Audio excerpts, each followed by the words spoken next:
A wild western-looking town, a dust bowl full of petrol stations. South African four-wheel drives overtake wooden donkey carts with license plates. This is a place filled with contradictions. Matatu miles away from home.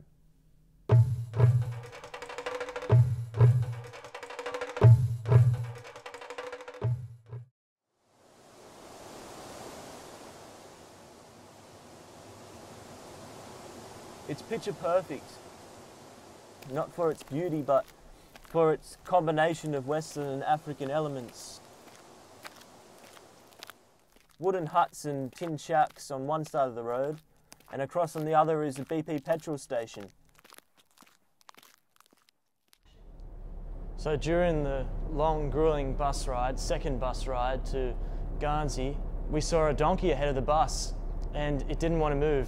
The bus was driving about 60 k's down the road, and this donkey just stood there and just stared at the bus. I don't know if it was upset with its owner's treatment of it, and it just had enough and it just wanted to end everything, or maybe it was the Chuck Norris of all donkeys and thought it was just going to clean the bus up. I was going to do the normal route, the bus route, but James told me don't do that, it's too long. It'll take you a whole day to get there. He said, hop on my cousin's truck and we'll take the shorter route.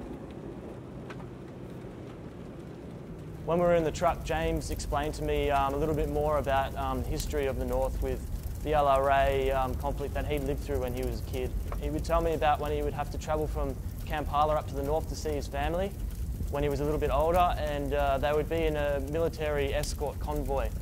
And sometimes there would be my army truck at the back and an army truck at the front, and sometimes they would hear of a truck getting attacked further ahead on the road, and that was a godsend for them, because that meant that the soldiers had attacked that truck, raped, murdered, taken most of the people away, stolen everything, and blown the truck up. That meant that they were safe. There was a raid on the local area. It was just sort of outside of Gulu. And he heard the gunshots in the distance and women running and yelling. And so him and his brother ran for their life, ran back to the farmhouse, locked the doors, and they hid in there with probably some of their family for days and days. They came out eventually 2 or 3 days later, and the maize field, which is like, the maize is like corn, the cornfield was just covered in blood, like bits of blood from people that had been trying to run and had been shot. It was late in the night when we got to the shore of Mozambique. We all piled into the dinghy, which was just full of baggage and people. We got to shore, and I had my bag and my long jeans, and I had to jump into water that was up to my waist high, and just managed to wade into the beach.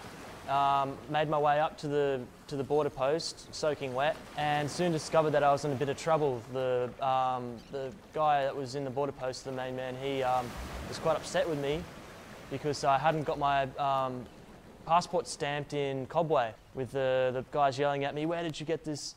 Why didn't you get this stamped?" and blah, blah, blah, "You're an illegal immigrant." The guy started to threaten me and said that he'll end up chucking me into jail or giving me a great big fine because I had been an illegal immigrant for 20 hours. So I had to drive the guy around in a taxi, get him some dinner, drive him home, and he finally, the next day, stamped my passport.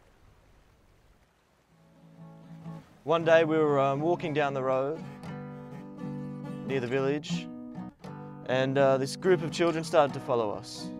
Where's these kids' homes? Where are the mothers? Where are the fathers? These kids, they were street urchins. They were homeless, orphans. So they form their own community amongst themselves. They have their own leaders, look out for each other. They guided us down the road, and every time that a car, or which rarely a car would pass, but any type of animal or anything, they would pull us off the road in haste, and they thought that we were angels because of our white skin.